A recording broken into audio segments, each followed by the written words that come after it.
Well, today we've got another unboxing, and this is much different than the unboxings that you've seen in the past.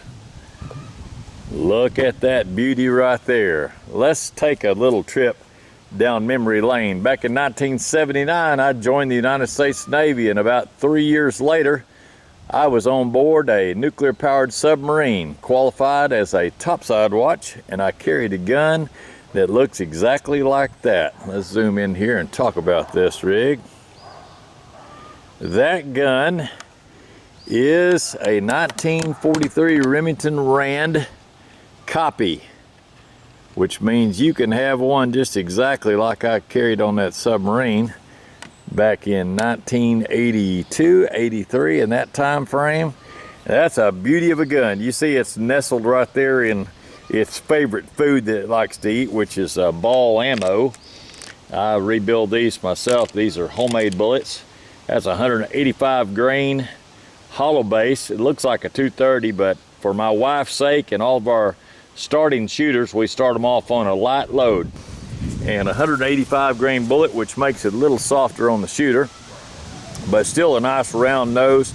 And that gun has already proven itself to be very dependable.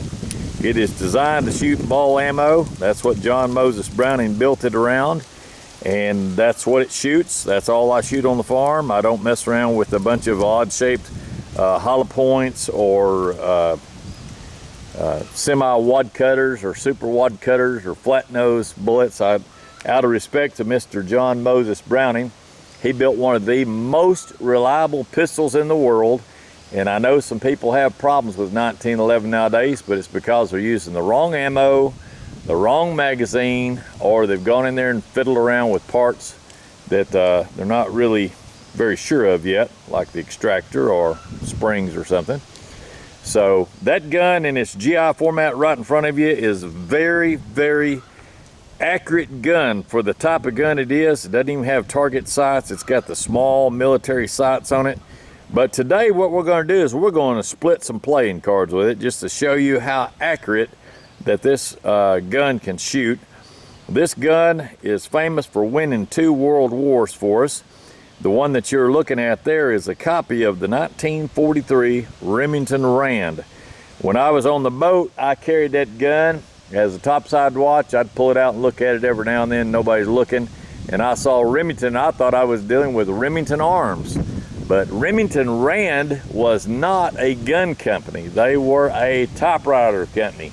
Remington Rand quickly became a famous gun company, built almost 1 million of those pistols you see right there. And they looked exactly like that. It had all the features that you're looking at. It had the short trigger.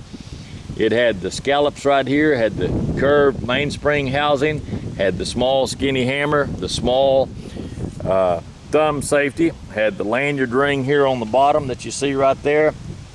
I want to leave the gun right where it's sitting. It's asleep right now. It's taking a nap, so I don't want to disturb it. But I'm telling you, this company, TISAS'S, they got with some good military men, American veterans that work at SDS in Tennessee. That's the importer. They got some military boys that go over there to Turkey. They sat down and took the CNC machines and programmed it to match the 1943 Remington Rand, the 1911 that everybody loved, that did so good. And they got it right, man. They've got it. It's not Cerakote. You're looking at a beautiful, slick finished gun. They got it nice and slick before they put on the manganese phosphate, which is Parkerized. And if your gun gets scratched up a little bit or gets a little rust on it or whatever, you can clean it up again, drop it in a tank, and have it re-parkerized and be back up and running. So parkerizing works very good with a little coat of oil. Keep it oiled up slick. Keep it stored in a big sack of bullets like that. Let it rest on a big sack of ball ammo, and that way it's always happy. Oiled up, ammoed up, ready to go. So if you'd like to have a pistol like this, this is going to cost you a cheap $350. This pistol is now so famous from TISAS'S that the civilian marksmanship program has approved the pistol that you're seeing right there for their 1911 competition. This is the same company that will allow you to buy a GI that's in storage right now in Cosmoline that was actually a real one built back in 1943, but it's going to cost you about $1,000. And when you get it, it's going to be an antique, it's going to be something special, its value is going to keep going up, and you are not going to want to scratch it. You're not going to want to shoot it very much. You're going to keep it as a conversation piece. It'll become a safe queen, and you just don't want to tear one of those up, because once they're gone, they're gone. But the pistol in front of you could be a conversation piece. You could talk about 1943. You could talk about when this was used in World War II. You can talk about some of your great-grandpas or grandpas that fought in that war. And then you can take this out in the backyard and line up the cans and the blocks and cinder blocks and playing cards, whatever else you'd like to shoot at, balloons, water balloons, and just blaze away with it and not have to worry about a thing. I have shot this thing already hundreds of rounds. The extractor came from the factory in good shape. It was already tuned to hold a shell like it's supposed to. It does have the high cut ejection port, which means it's going to eject out straight up in the air. And mine didn't even fall on top of my hat brim. It fell right in front of me or right behind me, so that's good. I have gone in and changed the springs on this pistol you see in front of you. It comes from TISAS'S with some super heavy springs, and I don't care for that.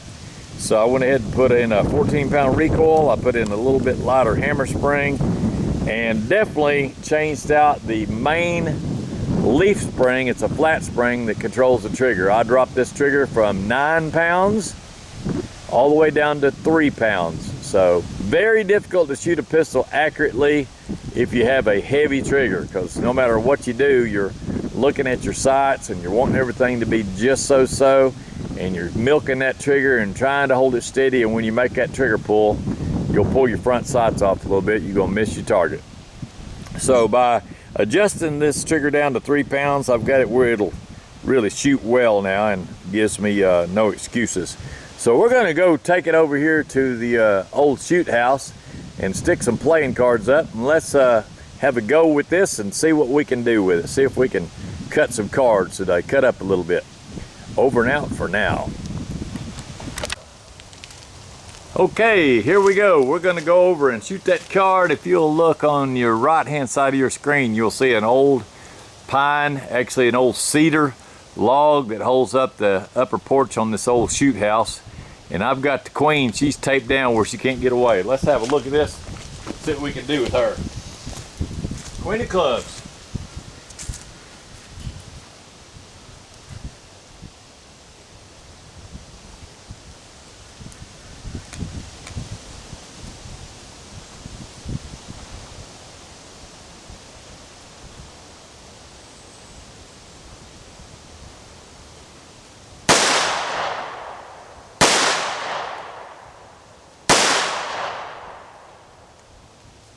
I think we got her.